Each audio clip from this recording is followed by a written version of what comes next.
మహానగరం సముద్రంగా మారింది. కొండపోత వర్షంతో మునిగిపోయింది. నగరంలో ఎక్కడ చూసినా రహదారులు కనిపించడం లేదు. నదులను తలపిస్తూ వరద నీరు ప్రవహిస్తోంది. ఋతుపవనాలు విస్తరించడంతో ముంబైలో కొద్ది రోజులుగా భారీ వర్షాలు కురుస్తున్నాయి. ఎక్కడ చూసినా రోడ్లపై వరద నీరే కనిపిస్తోంది. రైల్వే ట్రాక్లు కూడా మునిగిపోవడంతో రైళ్ల రాకపోకలకు తీవ్ర అంతరాయం కలుగుతోంది.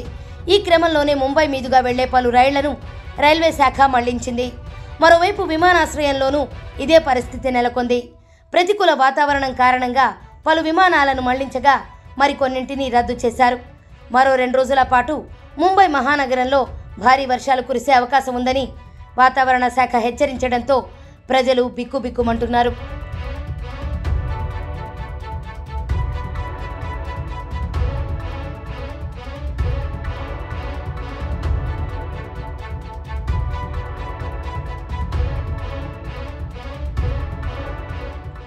భారీ వర్షాలు, ఈదురుగాలుల కారణంగా ముంబై మహానగరంలోని పలు రైల్వే స్టేషన్లలో పట్టాలపై చెట్లు పడిపోవడంతో కసరా, టిట్వాలా స్టేషన్ల మధ్య లోకల్ రైలు సర్వీసులను నిలిపివేశారు. అడ్గావ్, థాన్సిట్ స్టేషన్ల మధ్య ట్రాక్లపై నీరు, మట్టి పేరుకుపోవడంతో రాకపోకలకు అంతరాయం కలుగుతోంది.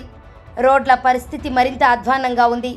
కొన్ని అడుగుల ఎత్తు వరకు నీరు ప్రవహిస్తుండడంతో వాహనాలు కొట్టుకుపోతున్నాయి. అన్ని సిగ్నళ్ల వద్ద వాహనాలు నిలిచిపోవడంతో భారీగా ట్రాఫిక్ జామ్ ఏర్పడింది. భారీ వర్షాల కారణంగా ముంబైలోని అన్ని ప్రభుత్వ, ప్రైవేట్ పాఠశాలలకు ప్రభుత్వం సెలవు ప్రకటించింది.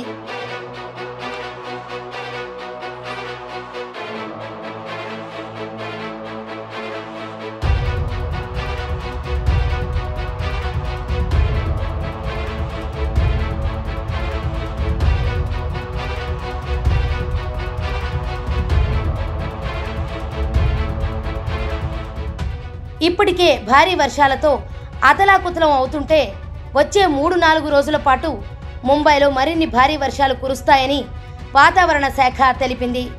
జూలై 8 నుంచి 10వ తేదీ మధ్య మహారాష్ట్ర, మరఠ్వాడలో కుండపోత వర్షాలు కురిసే అవకాశం ఉందని, ముంబై, దాని పరిసర ప్రాంతాల్లోనూ ఓ మోస్తరు వర్షాలు కురిసే అవకాశం ఉందని తెలిపింది.